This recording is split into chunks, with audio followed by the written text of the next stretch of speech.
An den schönsten Orten der Welt in der Sonne liegen und gleichzeitig mit dem eigenen Online-Business so viel Geld verdienen, dass 4 Stunden Arbeit in der Woche ausreichen, um in größtmöglicher Freiheit zu leben. So oder so ähnlich klingt der Traum, der viele Leute dazu bringt, aus gewohnten Mustern auszubrechen, alles Bekannte auf den Kopf zu stellen und sich völlig neu zu erfinden. Früher war jeder dieser Freiheitssuchenden auf sich allein gestellt. Heute kann er sich als Teil einer Bewegung verstehen, die Bewegung der digitalen Nomaden. Ich bin Tim Jonischkat, freier Softwareingenieur und Filmemacher aus Hamburg. Zusammen mit meinem Co-Produzenten und guten Freund Thorsten Koltsch durfte ich mit dem Film Digitale Nomaden Deutschland zieht aus bereits einmal in diese Welt eintauchen und viele unterschiedliche Reaktionen und Gedanken zu ihrem Lebenskonzept erfahren. Aus unserer Hamburger Community kenne ich genau einen, der in der Zeit, die er bei uns verbracht hat, sich entschlossen hat, diesen Schritt zu machen und den er auch so konsequent gegangen ist. Und ansonsten ist das so ein Kontinuum von Leuten, die mal mehr, mal weniger unterwegs sind und wo jeder für sich die angemessene Freiheit irgendwie zu finden versucht. Ich wünsche mir in Zukunft, dass wir mehr selbstbestimmte Zeit auch in einer Festanstellung haben. Und nicht, wenn man mehr Selbstbestimmung will, selbstständig werden muss, sondern dass man in einem geregelten Arbeitsverhältnis trotzdem mehr selbstbestimmte Zeit oder auch Auszeit oder selbstbestimmte Arbeitszeit hat. Und ich würde mir deswegen sowas wie eine Wahlarbeitszeit wünschen. Viel ist passiert, seit wir uns das letzte Mal mit unseren Hauptdarstellern getroffen haben. Grund genug, um zu sehen, was sich alles bei ihnen verändert hat, aber vor allem auch, um bei vielen kritischen Themen noch einmal nachzuhaken.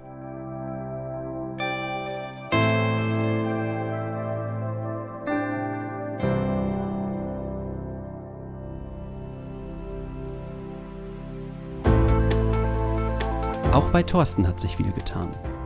In der Zwischenzeit hat er den einjährigen Auftrag bei seinem alten Arbeitgeber abgeschlossen und fährt mittlerweile nur noch Projekte, die er von überall aus bearbeiten kann. Er hat in der Zwischenzeit einige neue Ideen umgesetzt und bezeichnet sich nun auch offiziell als digitaler Nomade. Während der Produktionszeit dieses Films bekomme ich E-Mails, die mit den Worten „Liebe Grüße aus Tallinn", „Liebe Grüße aus Mallorca" oder „Liebe Grüße aus Ibiza" enden. Er genießt die Ortsunabhängigkeit in vollen Zügen und fliegt meist für verlängerte Wochenenden in europäische Hauptstädte oder auf warme Inseln im Mittelmeer. Ich freue mich, ihn trotz seiner Reiselust manchmal wiederzusehen.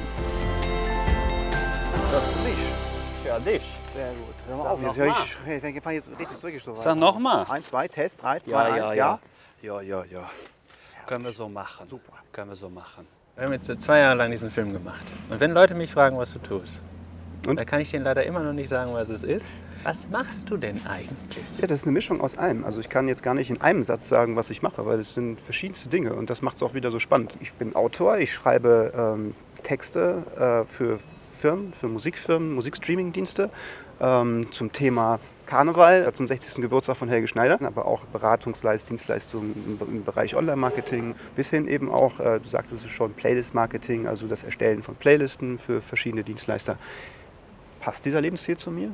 Heute würde ich sagen, ja, er passt, aber nicht bedingungslos. Ich lebe mein Leben, das ich vorher auch schon gelebt habe, nutze aber natürlich die Möglichkeiten, die technologischen Möglichkeiten, aber auch, sage ich mal, die Horizonterweiterung, die ich erlangt habe durch den Film. Auf einmal hat man ja dem Ganzen eher einen Namen gegeben. Auf einmal hieß es, du bist digitaler Nomade. Ach, ich bin jetzt digitaler Nomade. Man war auf einmal auch in so einer Art Rolle.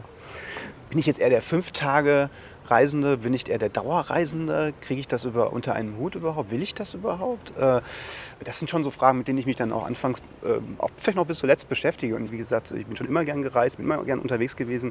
Ich habe einfach nur festgestellt, jetzt bin ich auch in der Lage dazu, das auch zu machen, organisatorisch. Ich habe mich eben einfach auch arbeitstechnisch unabhängig, ortsunabhängig gemacht und merke halt mehr und mehr, dass das dem entspricht, wie ich leben möchte. Dankeschön. Danke dir.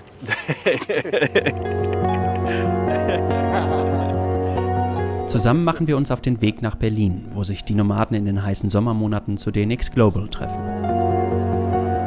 Im Anschluss an die Veranstaltung bitten wir sie zum Gespräch.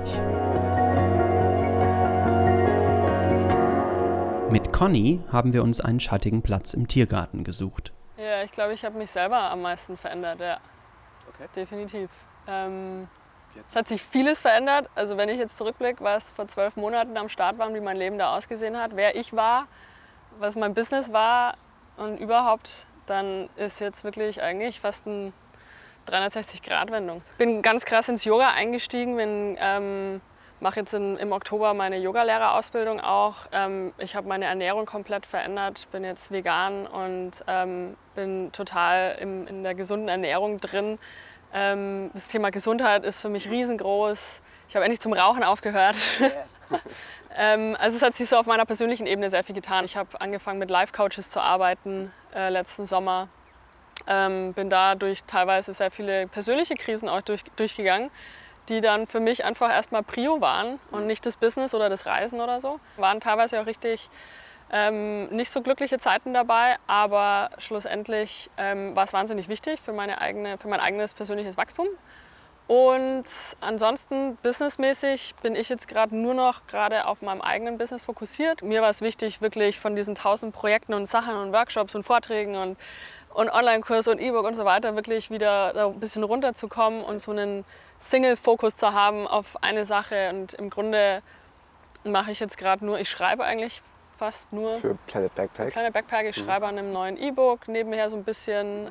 Ich arbeite viel, viel weniger als vor einem Jahr. Ich nehme mir teilweise mehrere Tage oder auch mal eine Woche oder länger einfach frei. Bin da viel entspannter geworden. Mit Sebastian treffen wir uns am Ufer der Spree, direkt am Kanzleramt. Er freut sich, am nächsten Tag einen wichtigen Meilenstein in seinem Leben als ortsunabhängiger Unternehmer zu realisieren. Morgen habe ich den Vorabnahmetermin und eigentlich fast genau 2 Monaten, am 30. September ziehen wir aus und sind ohne festen Wohnsitz offiziell.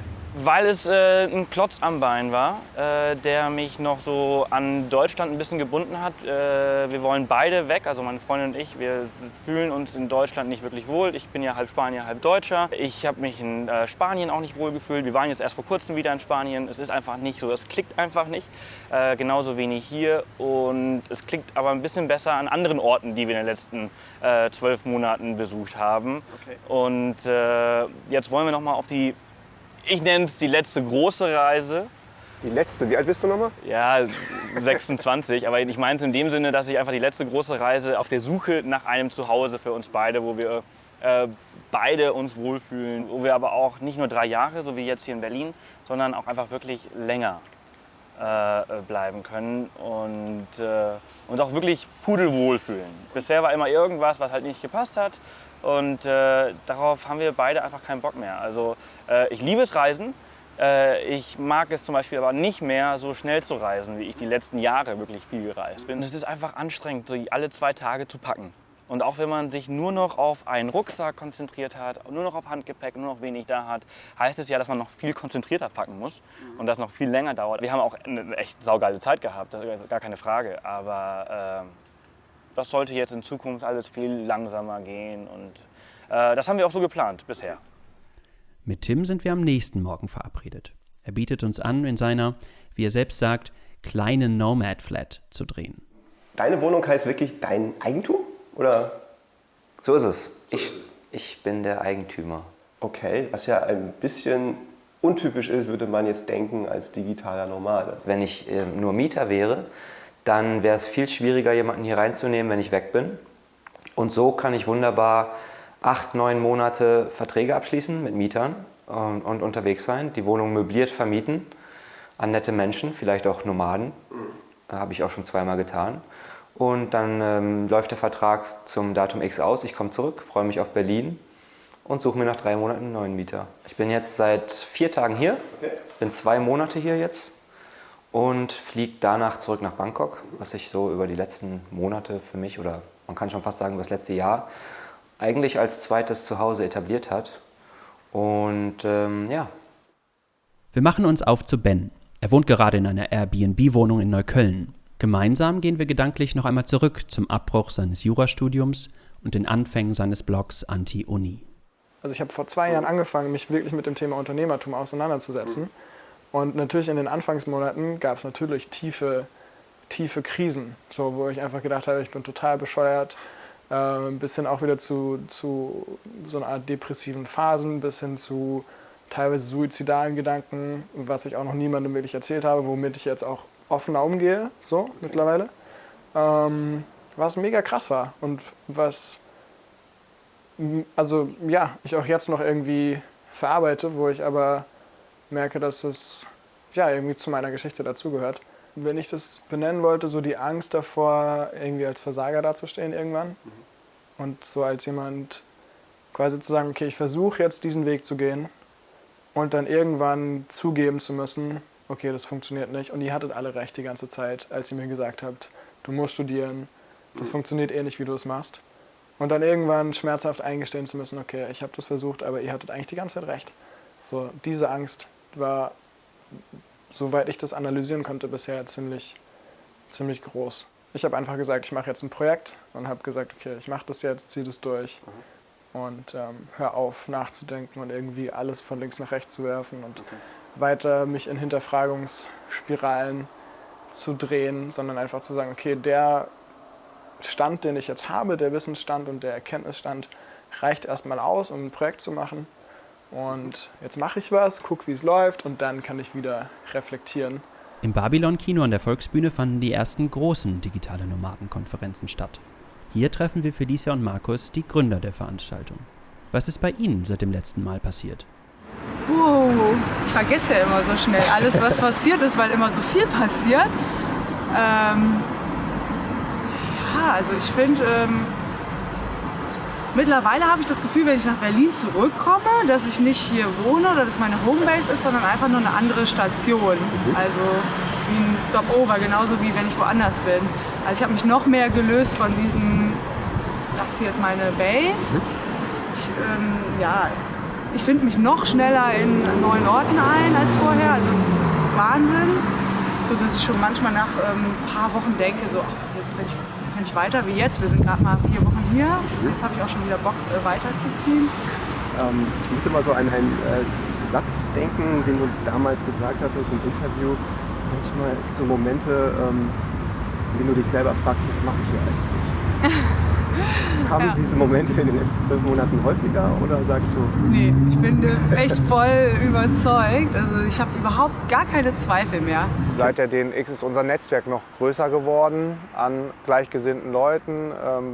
Wir haben aber auch gemerkt, wofür wir brennen und was uns Spaß macht, nämlich genau diesen Lifestyle auch öffentlich zu vertreten und vielleicht noch mal so ein Motor dafür zu sein, dass sich Dinge schneller ändern und der Lifestyle irgendwann dann auch nicht nur ein Lifestyle oder ein Trend ist, sondern ein nachhaltiges Modell in der Zukunft der Arbeit sein kann oder ist. Damit sind wir schon beim nächsten Thema. Was hat sich geschäftlich bei unseren digitalen Nomaden getan? Wie und an was arbeiten Sie heute? Also ich glaube, wir sind in den letzten 12 Monaten sehr gewachsen.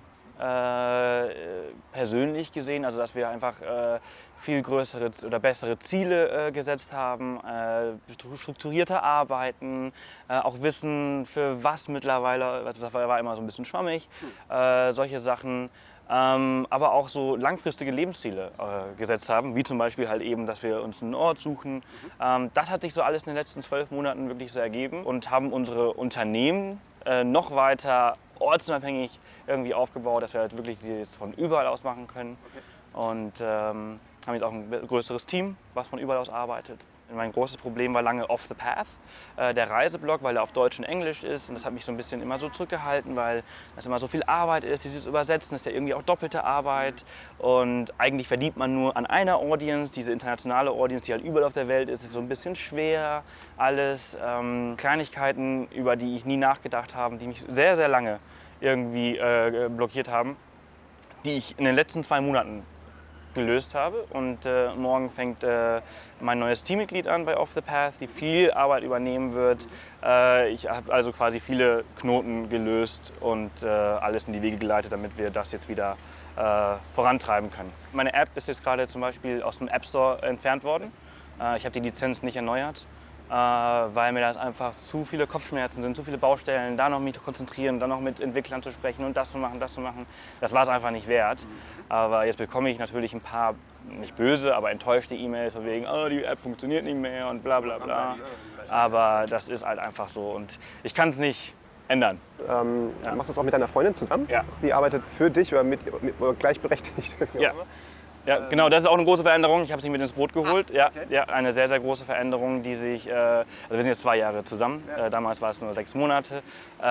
Und ja, sie ist quasi mit an Bord, hilft mir sehr, sehr viel bei den ganzen Projekten und deshalb kann ich auch so viel gleichzeitig machen. Existenzsicherung ist zum Glück nicht mehr so weit nötig, weil diese verschiedenen Projekte schon genug abwerfen und mehr oder weniger auch automatisiert laufen. Ich versuche schon so viel wie möglich mit den Kunden, mit den Menschen zu unterhalten und mich mit denen zu sprechen. Und ich treffe mich, mache regelmäßig Meetups und einfach wirklich dieses Menschliche dahinter auch zu haben, weil es mir wichtig ist zu wissen, wer mir das alles ermöglicht und wem ich auch helfen kann. Womit verdienst du heute hauptsächlich deine Kohle? Weitestgehend mit nach wie vor meinem CAD-Service, meinen CAD-Zeichnungen. Ja. Habe mittlerweile 3 Leute in Rumänien fest, die für mich zeichnen. Und das ist schon nach wie vor so der stabilste Teil meines Einkommens. Ich bin die Firma letztendlich, ich vertrete uns nach außen und ich gebe die Arbeit an mein Freelancing-Netzwerk weiter. Ich habe jetzt gerade seit ganz kurzer Zeit jemanden auch eingestellt in Deutschland, der auch aus der Architektur kommt und da so ein bisschen mich als das Bottleneck in der Verbindung ersetzen soll. Es läuft finanziell gut, es ist jetzt nicht das absolute Herzensding, aber das ernährt mich sehr gut und es wächst. Und dann habe ich mir gesagt, dann strukturiere ich es doch lieber so, dass es zwar weiterläuft, aber ich mich zeitlich immer weiter rausnehmen kann. Und jetzt zum Beispiel die letzten 1-2 Monate habe ich schon den Großteil meiner Zeit auch in meinen Blog gesteckt. Und habe auch Bücher geschrieben, habe jetzt gerade vor ein paar Wochen noch ein Buch veröffentlicht, wie man als Freelancer erstmal an Kunden kommt und dann, wenn man auf sicheren Beinen steht und genug Aufträge hat, die ganze Kiste skalieren kann, indem man sich ebenso wie ich auch einem Offshore-Netzwerk mitglied. Also Arbeit abgeben und sich dann gleichzeitig auch Unterschiede im Lohn zunutze machen. Im englischsprachigen Raum wird es auch häufig als Productized Service bezeichnet. Das heißt also im Grunde, du hast eine ganz klare Kostenstruktur, du hast vorgegebene Prozesse und ich als der Hauptfreelancer oder Gründer oder wie du mich auch immer nennen willst, kann mich mehr und mehr aus diesen Prozessen herausnehmen, um eben diesen Flaschenhalseffekt zu vermeiden und um mir mehr Zeit frei zu schaufeln, um nicht im, sondern am Unternehmen oder Geschäft zu arbeiten. Also ich stecke zurzeit in mein CAD-Business maximal 2 Stunden am Tag. Ich und mein Geschäftspartner und guter Freund Dennis, wir haben angefangen, Workshops zu geben und es hat uns sehr viel Spaß gemacht und wir bringen den Menschen einfach in diesen Workshops bei, wie sie sich selbst vermarkten und das technisch auch bewerkstelligen können. Das haben wir jetzt insgesamt 4 Mal getan. Aktuell haben wir keine neuen Termine geplant. Was nicht heißt, dass es die nochmal gibt, weil es uns sehr viel Spaß gemacht hat, aber ist natürlich auch immer ein recht großer Aufwand, so ein Event vor Ort zu schmeißen, vor allem da ich auch wenig hier bin. Und das Konzept des Workshops greifen wir jetzt eigentlich auch im Citizen Circle auf, meinem Online-Bereich, den ich ab 1. September starte. Und das wird letztendlich auch eine virtuelle Fortführung der Workshops. Auch weil ich gemerkt habe, dass eine Community auch wunderbar online funktioniert und man sich auch wirklich nachhaltig unterstützen kann. Und ja, dazu sind wir ja auch irgendwie digitale Nomaden, dass wir das auch alles online hinkriegen. Kurz nachdem wir das Interview gemacht haben, bin ich irgendwie in der Presse gewesen und bin dann 3 Monate durch Radioshows und Zeitungen getigert. Und das war eine spannende Zeit, eine aufregende Zeit. Und gleichzeitig auch eine super anstrengende Zeit, weil ich danach auch ausgebrannt war und irgendwie das Gefühl hatte, okay, ich erzähle eigentlich immer nur wieder über das, was ich mache, aber mache nicht wirklich was. Sodass ich dann gemerkt habe, okay, ich möchte da erstmal eine Pause machen von diesen ganzen Pressesachen und mich wieder auf meine eigentliche Arbeit konzentrieren und wirklich was machen. Und dann habe ich viele Vorträge gehalten letztes Jahr, was super großartig war, auch Workshops gegeben und bin dafür gebucht worden. Das war auch eine spannende Erfahrung, aber auch was mich sehr ausgelaugt hat.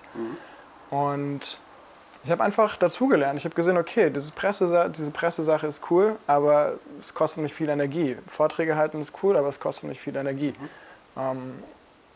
Was ich da angefangen habe, ist ganz cool mit Anti-Uni, also quasi junge Menschen zu motivieren, ihre Bildung in die Hand zu nehmen, ihren eigenen Weg irgendwie zu finden und zu hinterfragen, warum sie eigentlich die Dinge tun, die sie tun. Ist auch eine coole Sache, aber es funktioniert nicht für jeden. Und habe dann Anfang des Jahres gesagt, okay, ich möchte das Ganze jetzt irgendwie auch finanziell auf ein gutes Fundament stellen und habe dann wollte eigentlich für meinen Blog, also für antiuni.com, einen Online-Kurs bauen, der junge Menschen unterstützt dabei, ihren eigenen Weg zu finden. Dann bin ich prompt krank geworden und war 3 Wochen krank. Und das heißt, ich konnte dann nicht irgendwie krank mich vor die Kamera setzen und Videos aufnehmen. Sodass ich dann angefangen habe zu schreiben und mal zu schauen, okay, was sind eigentlich die E-Mails, von denen ich viele bekomme. Und da haben mich viele Leute gefragt, wie sie einen eigenen Blog aufbauen können. Und dann habe ich angefangen, das Ganze mal zusammenzutragen. Und dann ist daraus quasi so ein kleines PDF entstanden. Aus dem PDF ist ein E-Book geworden. Und aus dem E-Book habe ich jetzt einen Online-Kurs zum Thema Bloggen gemacht, der aber nicht darauf abzielt, dass jetzt jeder so seinen eigenen Freedom Super Business Blog startet und einen Haufen Kohle damit verdient, sondern der vor allem das Ziel hat, Menschen zu unterstützen, die Ideen, die sie haben, oder ihre eigenen Erfahrungen rauszutragen in die Welt, um damit andere Menschen eben zu unterstützen, in ihrem eigenen Leben einfach mehr Bewusstsein zu bekommen für verschiedene Themen. Und erfreulicherweise hat es ganz gut geklappt, auch genau die Menschen anzuziehen, die ich eben anziehen wollte. Es sind Menschen, die sich was Nachhaltiges und Sinnvolles aufbauen wollen, damit vielleicht auch mal Geld verdienen wollen, aber dieses Geld verdienen nicht unbedingt an erster Stelle steht. Befeuert durch den Erfolg der Nomaden interessieren sich immer mehr Menschen dafür, ihrem Beispiel zu folgen. Als DNX-Gründer hat Markus einen guten Überblick, was in der Community passiert. Hat er die Entwicklung der Bewegung so erwartet?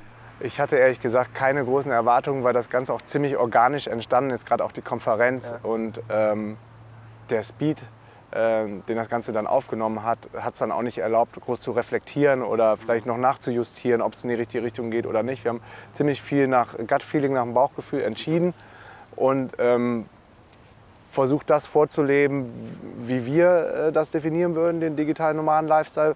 Wobei ich sagen muss, dass wir es auch sehr auf die Spitze treiben und sehr krass unterwegs sind und kaum noch Besitz haben und auch keine richtige Wohnung mehr in Berlin haben und echt in Hardcore-Destinationen versuchen zu arbeiten, wo dann fast kaum Internet da ist, aber irgendwie klappt es dann trotzdem. Also so krass muss man es nicht angehen. Aber ich denke mal, dadurch, dass wir das so machen, kann man sich ganz gut daran orientieren, was alles möglich ist. Und jeder muss dann für sich entscheiden, was er davon dann adaptiert und wie stark er dann einsteigt. Man braucht schon krasse Softskills, wie dass man sich fokussieren kann in den geilsten Orten der Welt, dass man Durchhaltevermögen hat, dass man nicht zu schnell aufgibt, dass man bereit ist, immer weiter zu lernen, um vorne dabei zu bleiben, gerade was online dann angeht. Ist es nicht für jeden was. Es gibt auch genug Leute, die sagen, nee, das ist mir echt zu anstrengend, das habe ich mir gar nicht so vorgestellt. Wenn ich die ganzen Strandbilder von euch gesehen habe, dachte ich, das geht mehr um am Strand hocken und Cocktails trinken. Aber erstmal ist es ja auch so, dass nicht jeder ein Anfänger ist und erst noch digitaler Nomade werden muss, der auf die DNX kommt. Also wir haben mittlerweile auch einen immer größer werdenden Anteil von digitalen Nomaden, die schon unterwegs sind und den Lifestyle mehr oder weniger leben oder selbstständig sind, schon genug Geld verdienen, aber noch nicht unterwegs sind. Aber die Leute, die noch ganz am Anfang stehen und dann versuchen quasi diesen neuen Lifestyle dann auch zu leben, schwierig. Also es gibt genug, die scheitern, das muss man ganz klar sagen, wo es dann irgendwo fehlt oder wo dann der Wille nicht stark genug ist oder das soziale Umfeld doch stärker ist als der Wunsch oder das Verlangen, digitaler Nomade zu werden. Es ist schon ein ganz schönes Stretchen der Komfortzone. Ich bin da auch wirklich davon überzeugt, dass jeder es schaffen möchte, kann, der es wirklich möchte. Das Ding ist nur, wie viel Energie bist du bereit, da rein zu investieren? Bist du bereit, 3 Stunden oder 4 Stunden zu schlafen für 2 Jahre und dann den Rest der Zeit wirklich einfach dir den Arsch aufzureißen und wirklich zu arbeiten? Bist du bereit, Geld zu investieren, um dir von Leuten, die es wirklich können, zu lernen? Ob das in die richtige Richtung geht, ist subjektiv. Jein. holst du manchmal die richtigen Leute ab, die genau das brauchen, die genau digital Nomaden werden müssen, weil sie sonst irgendwie vielleicht nicht glücklich werden und auch wirklich das Beste rausmachen.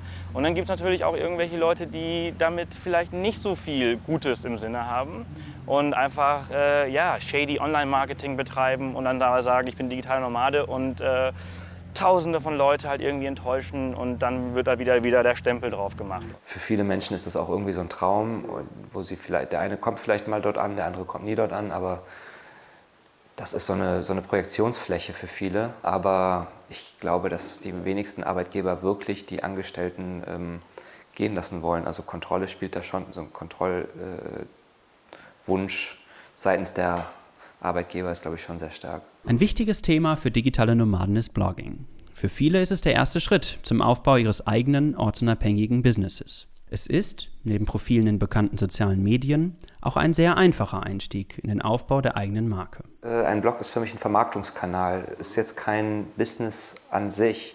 Klar, du kannst natürlich auch mit einem Blog, wenn du eine große Reichweite hast, mit zum Beispiel Affiliate-Links, also Partnerprogramm-Links, gutes Geld verdienen.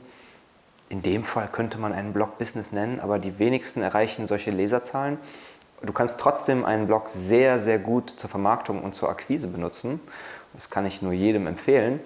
Aber den Blog als das Business zu sehen, halte ich für gefährlich. Du solltest den Blog einfach nur als eine Möglichkeit der Vermarktung von vielen sehen.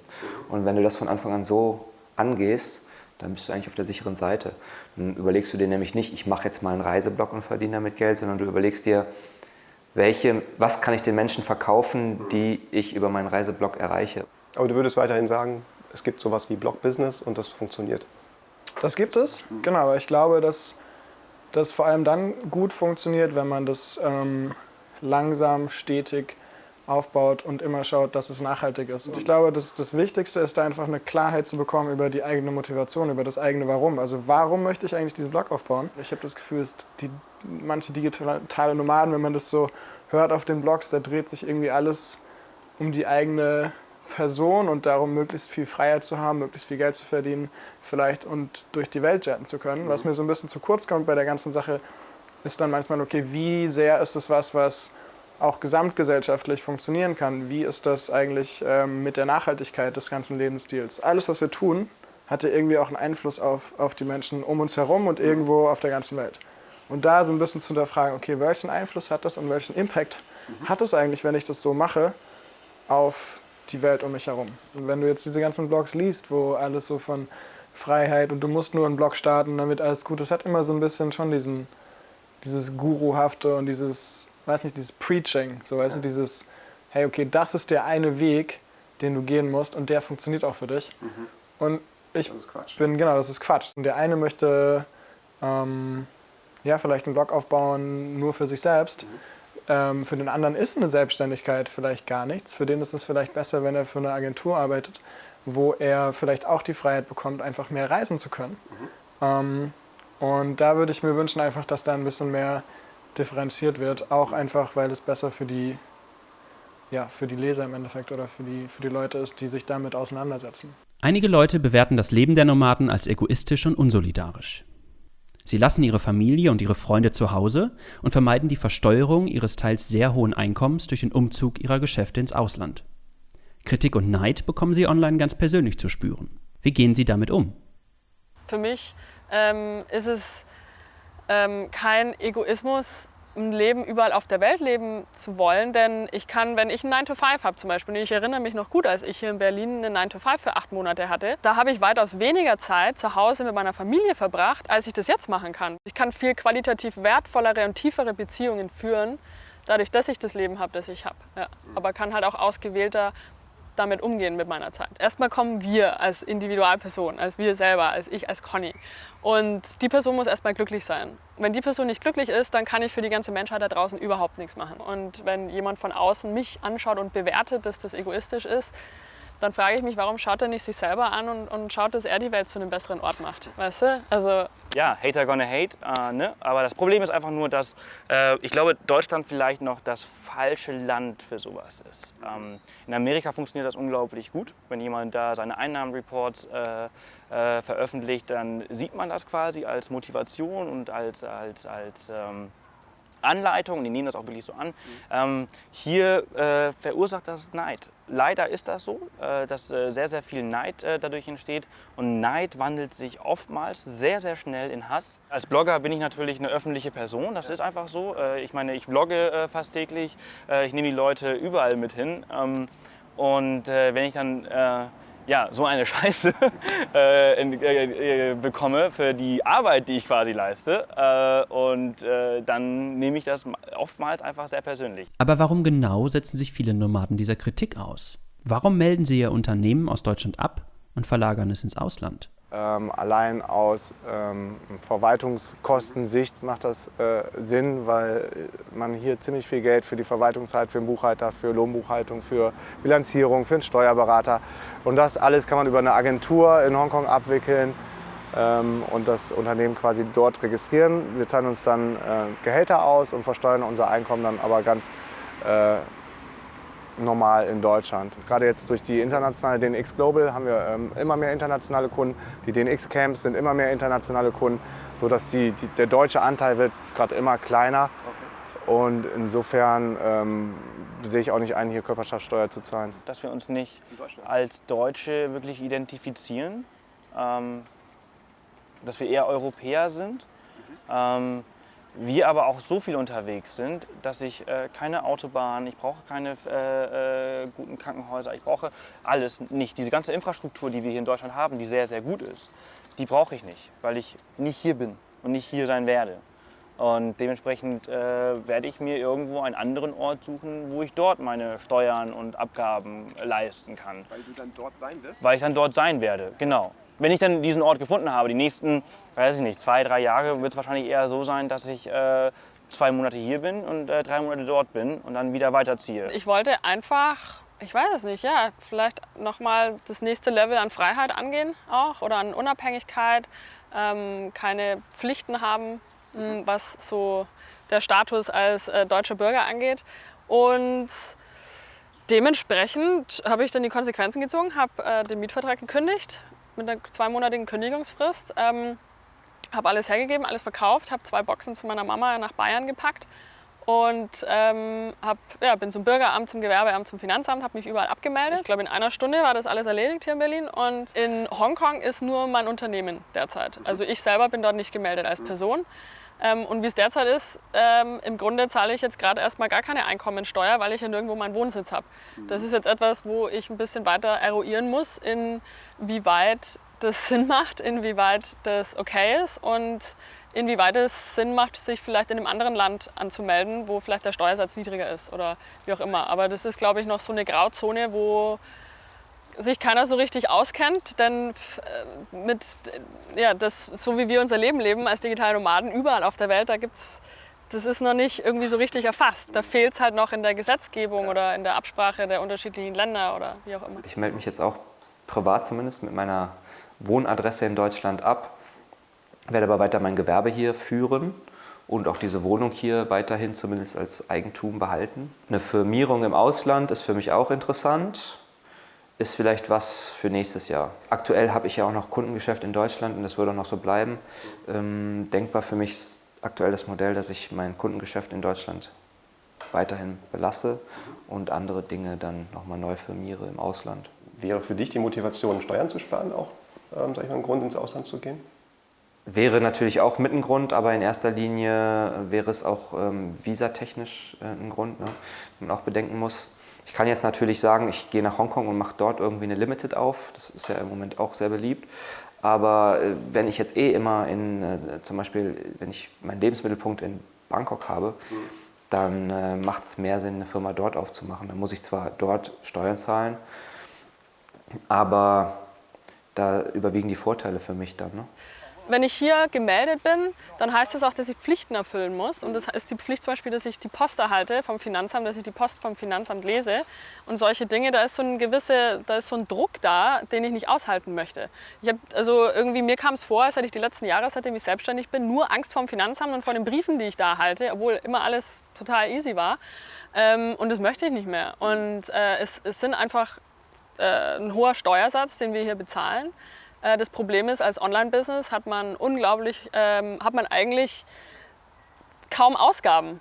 Ne? Also dadurch, dass ich bin ein Frau-Business, ich versuche meine Flüge anzurechnen, weil ich einen Reiseblock habe oder meine Hotels und so weiter. Aber im Grunde genommen habe ich sehr wenig Ausgaben und habe deswegen unglaublich viel Gewinn.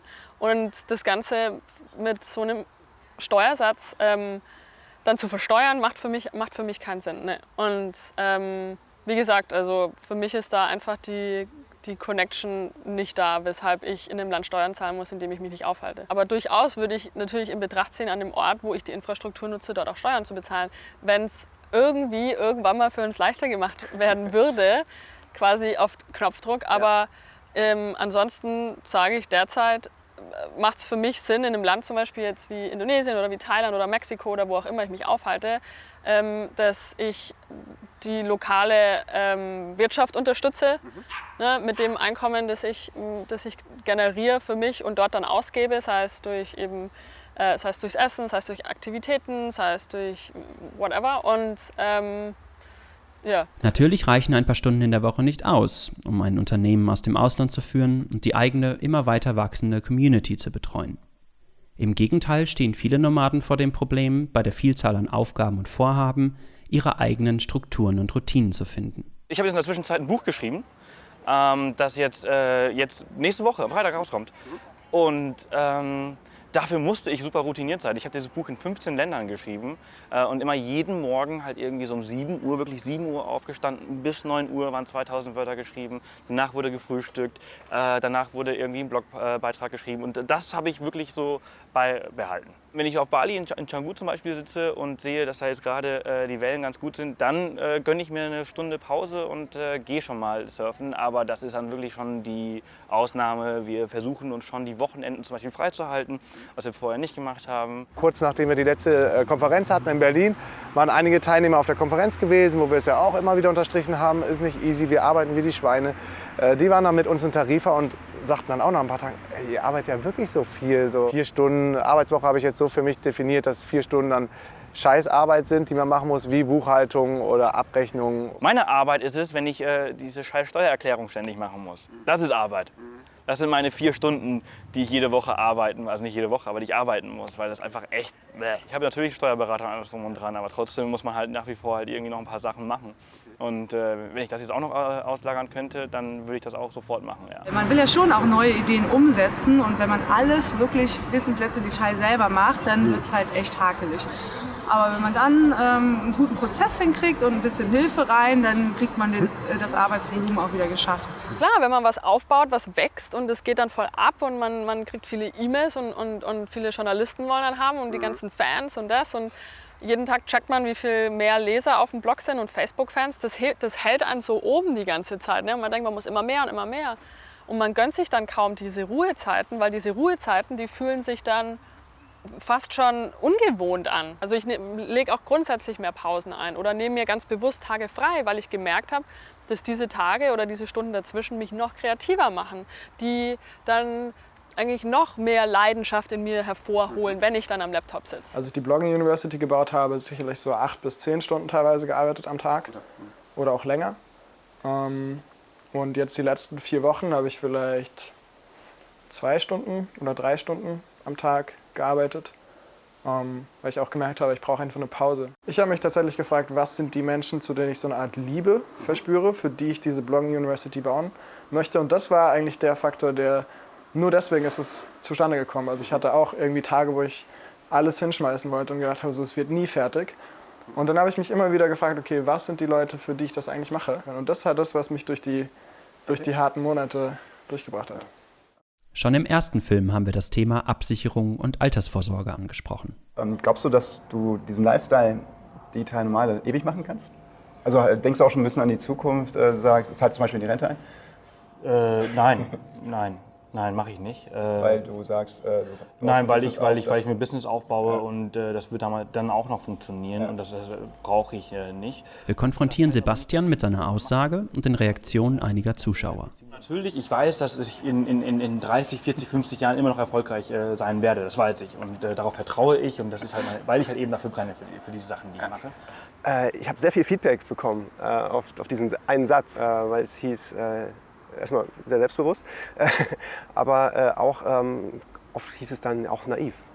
Wie man sagen kann, in 50 Jahren bin ich noch fit, meine Hände, alles funktioniert noch so und kann ein Business betreiben. Ja, also dafür habe ich Versicherung. So, also dafür habe ich Versicherung, dass ich eine Invalidenversicherung und Unfallversicherung und alles drum und dran, also so doof bin ich dann doch auch nicht. Wenn mir nicht die Hände abgeschnitten werden und ich nicht auf den Kopf falle und noch denken kann, klar, dass ich dann noch erfolgreich sein werde mit dem, was ich tue, weil ich halt nach wie vor, 1,5 Jahre später, noch dafür brenne für das, was ich tue. Das ist echt wirklich ein gutes Puffer, was ich habe, mir zur Seite gelegt habe. Es wird eigentlich immer mehr, ich fange an zu investieren und ich werde privat vorsorgen, gar keine Frage. Werde ich mir eine Rentenversicherung jetzt einzahlen, alles drum und dran? Nein, nach wie vor nein. Ich habe eine Lebensversicherung und diese Wohnung hier. Und mein Plan ist letztendlich, wenn es die Finanzen hergeben, was hoffentlich nächstes Jahr der Fall ist, nochmal eine Wohnung zu kaufen. Vielleicht auch im Ausland, vielleicht auch in Bangkok, vielleicht auch nicht, keine Ahnung. Aber das Ding ist halt, da schlägt auch wieder das Architektenherz. Auch wenn viele Leute von der Immobilie als Anlageform abraten, mir macht es einfach viel mehr Spaß. Ich habe jetzt diese Blogging University gestartet und die war auch finanziell recht erfolgreich so. Wobei ich mir da auch nur einfach meinen Teil jeden Monat auszahle und der Rest bleibt im Projekt, um genau das Projekt besser zu machen und der Community was zurückzugeben. Und genau, nichtsdestotrotz von dem, was ich mir auszahle, lege ich einfach auf ein Sparkonto jetzt jeden Monat ein bisschen was zurück.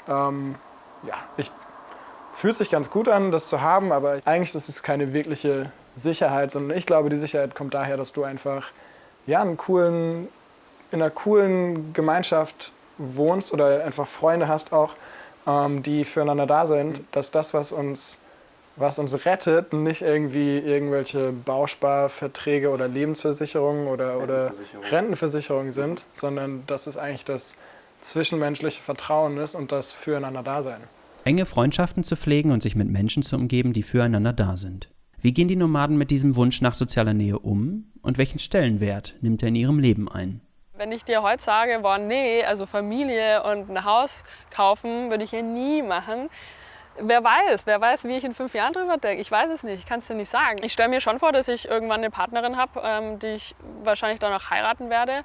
Aber wahrscheinlich ein bisschen unkonventioneller als viele andere, vielleicht hier in Deutschland. Ich denke trotz allem, dass ich diese Freiheit, die ich durch mein Business habe, dass ich die immer wertschätzen werde. Aber ich weiß nicht, ob ich für immer der digitale Nomade Markus Meurer sein werde. Vielleicht unser Long-Term-Ziel oder eine große Vision, die wir aktuell haben, ist, eine eigene Insel zu besitzen, irgendwann vielleicht in der Karibik und darauf die Konferenzen zu machen. Und dann würde ich vielleicht auch noch mehr Zeit auf der Insel verbringen, als ständig durch die Welt zu reisen. Du bist in einem 9-to-5-Job, in dem es dir nicht so gut geht, in dem du kein hohes Sinnempfinden und kein hohes Freiheitsempfinden hast, dann ist das ein ganz logischer nächster Schritt, dass du in eine Unabhängigkeit möchtest. Und dann bist du da und merkst dann, aha, das ist zwar ganz nett, aber irgendwie ist das auch nicht die Lösung für alle meine Probleme. Und ich bin jetzt unabhängig, aber ich bin vielleicht alleine, ich sitze vielleicht den ganzen Tag in meinem Homeoffice und arbeite alleine für mich hin. Ich habe vielleicht genug Geld, aber irgendwie fühlt sich das doch noch nicht so an, als würde ich wirklich einen Beitrag zu einer nachhaltigen und sinnvollen Welt leisten. Und dann kommt man aus meiner Erfahrung oder auch mal aus meiner Beobachtung quasi zum Schritt, aha, okay, Unabhängigkeit ist also doch nicht die ultimative Lösung, sondern es geht noch einen Schritt weiter, was dann die Interdependenz ist. Also wir sind doch irgendwie, hängen alle zusammen. Mein Traum wäre eigentlich auch, sowohl in Berlin als auch in Bangkok, vielleicht irgendwann mal so eine Art Wohngemeinschaft mit Coworking zu haben. Hauptsache, man kann auch immer weg und einen Mieter reinsetzen. Ich merke auch immer mehr, wie wenig Lust ich eigentlich auf alleine wohnen und alleine arbeiten habe. Die Intention, an andere Orte zu gehen, ist nicht einfach nur an andere Orte zu gehen, sondern dort auch Freundschaften zu haben, Menschen kennenzulernen und immer wieder zu kommen. Und auch wenn ich zwar immer noch Hummeln im Arsch habe und gerne unterwegs bin, bin ich doch immer an denselben Orten und freue mich auch, wenn ich von Freunden am Flughafen abgeholt werde oder solche Dinge halt. Ne? Also natürlich, online ist natürlich immer ein großer Bestandteil meines Lebens bisher gewesen. Es wird auch bestimmt ein großer Bestandteil meines Lebens in Zukunft sein. Ich möchte aber mehr mit den Menschen direkt arbeiten. und dieses Menschliche wirklich wieder reinzuholen, die Leute zu mir holen. Im Februar haben wir auf Bali einen Retreat gemacht mit 9 Personen. Das war wirklich echt cool, da mit denen jeden Tag irgendwie aufzustehen, mit ihnen jeden Tag zu arbeiten und zu sehen, wie sie auch wachsen. Und nicht immer nur irgendwie irgendwann eine E-Mail zu bekommen, hey Sebastian, dein Online-Kurs war mega geil und hat mir geholfen und so weiter und so fort. Super, dann kann ich also einmal so machen und dann ist alles in Ordnung. Ich möchte die Leute an die Hand nehmen und ich möchte ihnen wirklich helfen, das zu verwirklichen, was sie wollen. In Zukunft wird es halt irgendwie so sein, dass wir uns irgendwo niederlassen werden, vielleicht etwas Größeres holen, eine größere Wohnung, ein größeres Haus, wo wir die Leute zu nach Hause nehmen können. Ja, und dann ist unsere Tür immer offen. Unser Wiedersehen mit den Nomaden hat uns zu vielen Themen neue Einblicke verschafft und uns in einigen Punkten zum Nachdenken gebracht. Aber lässt sich das Phänomen der digitalen Nomaden, das uns auf diese Reise geschickt hat und uns schon so lange beschäftigt, nun irgendwie zusammenfassen? Zurück in Hamburg ziehen wir Bilanz.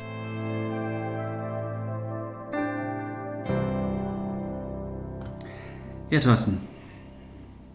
Ich denke mal, das war der zweite und vorerst letzte Film über digitale Nomaden, oder? Ich denke, wir haben ganz gut gezeigt, wie es hier in Deutschland abgeht und wer die digitalen Nomaden in Deutschland sind. Alles andere können auch die anderen machen. Wir wurden ja immer wieder damit konfrontiert. Ne? Das kann ja nicht jeder machen. Was ist mit der Bäckerei-Fachverkäuferin? Ne? Ja. Und Sebastian Cannavas hat gesagt, ja, die hat sich ja dafür entschieden. Natürlich haben sich nicht alle dafür entschieden. Und natürlich kann das nicht jeder machen. Und es sind natürlich nur die gebildete Mittelschicht, wie ein Freund von mir immer gerne sagt. Ne? Das sind immer nur die ihre soziale Absicherung haben. Die können das machen. Das Fraunhofer-Institut für Arbeitsforschung zum Beispiel hat festgestellt, dass ungefähr 30 Millionen Menschen in Deutschland angestellt sind in einem Büro. Entweder im Büro oder sie sind Wissensarbeiter. Das heißt, diese Jobs, die kannst du in der Theorie von überall aus machen. Ich finde, das allergrößte Problem als Angestellter ist, dass du immer mehr von diesen generellen Aufgaben anhäufst und dass am Ende die spannenden Aufgaben irgendwie nur noch einen ganz, ganz, ganz kleinen Teil deiner Arbeitszeit ausmachen. Man kann eigentlich gar nicht mehr vernünftig konzentriert arbeiten heutzutage, weil du einfach auch viel mehr Ablenkungsmöglichkeiten hast durch Technologie natürlich auch zum einen, aber auch durch unsägliche Meetingkulturen. Hey Unternehmen, War of Talents, ne, wenn ihr die gut ausgebildeten Leute in Zukunft haben wollt, dann müsst ihr da ein bisschen flexibler ran, sonst werden die alle digitale Nomaden. Also es gibt ja die guten Beispiele, nur es muss auch was getan werden, es muss auch mal umgesetzt werden hier in Deutschland, auch flächendeckend. Ich habe ja mal zwischendurch von einem Informationsprodukte-Müllberg geredet. Dass es dauernd nur selbstreferenzielle Businesses sind und dass die meisten Nomaden, die wir da hatten, dass die ja irgendwie gesagt haben, wir verkaufen dir ein Handbuch, wie du so werden kannst wie ich. So. Erstens mal ist es ja so, dass der Markt es am Ende regeln wird, ob die Sachen gekauft werden oder nicht. Das steuern nicht die Nomaden, sondern das steuern die Leute, die es kaufen. Und wenn es Leute kaufen, dann sind sie halt selbst schuld. Und das ist auch das, was medial aufgegriffen wird. So, was aber keiner sieht, ist, dass ganz viele Menschen natürlich auch andere Dinge machen. Und wenn es eben darum geht, Projektmanagement für andere Firmen zu machen, Produkte zu verkaufen jenseits der selbstreferenziellen Businesses und auch keinen Reiseblog haben, damit Geld verdient. Wir sind an diesen zweiten Film rangegangen und wollten ein bisschen kritischer sein. Jetzt schließen wir den zweiten Film damit ab, dass wir sagen, ja, es sind ja nur ein paar. Ist das die Quintessenz daraus? Wenn wir über die digitalen Nomaden sprechen, die tatsächlich Länderpunkte sammeln, die überall irgendwie rumreisen und, sage ich mal, eben genau diese selbstreferenzierten Businesses propagieren oder betreiben, dann ist das sicherlich eine Minderheit. Wenn wir aber tatsächlich über Selbstständige sprechen, über die große Anzahl an Selbstständigen, die ähnlich ortsunabhängig arbeiten können, wenn sie wollten, dann reden wir über ganz andere Dimensionen und damit muss sich die Politik, aber auch die Gesellschaft befassen. Wenn sich in Berlin 450 Leute im Babylon-Kino treffen, dann sind das nicht 450 Leute, die sich aus Deutschland abmelden und hier keine Steuern mehr bezahlen werden. Es wird unsere Gesellschaft nicht in den Ruin stürzen. So würde ich das unterschreiben. Die Hysterie ist vorbei, nichts wird so heiß gegessen, wie es gekocht wird. Danke für das Gespräch. Danke dir. Oh mein Gott. Ich finde es schön, wenn mehr Menschen einfach glücklich werden in ihrem Leben und mit der Arbeit, die sie machen können. Und wenn das dadurch ermöglicht werden kann, dann finde ich, ist das eine geile Sache. Gibt es da vielleicht einfach noch mehr Leute, die die gleichen Werte wie ich haben? Und kann ich da noch mehr Leute finden, die so ein bisschen mein Tribe sind? Also so einfach eine größere Menge an Menschen, mit denen ich einfach eine tiefe Verbindung aufbauen kann, wo einfach die Werte sehr stark überlappen. die die Entscheidungsfreiheit haben, ob sie heute zu Hause mit der Familie arbeiten oder doch ins Büro gehen oder ins Café gehen. Sie müssen dafür nicht um die Welt reisen. Desto mehr Leute das machen, desto mehr Leute zufrieden sind, desto besser wird die Welt auch ein kleines bisschen, weil alle ein bisschen glücklicher werden. Digitale Nomaden. Was ist das eigentlich? Ein paar Leute leben einen ungewöhnlichen, völlig neuen Lebensstil vor und ernten dafür Kritik, aber auch Lob und Anerkennung. Für die Gesellschaft liegt in ihrem Vorbild vor allem eine Chance. Die Kraft, Ängste zu überwinden, sich selbstständig zu machen und eigene Ideen in die Tat umzusetzen. Nicht mehr, nicht weniger. Das Credo: am eigenen Traum arbeiten, nicht am Traum anderer.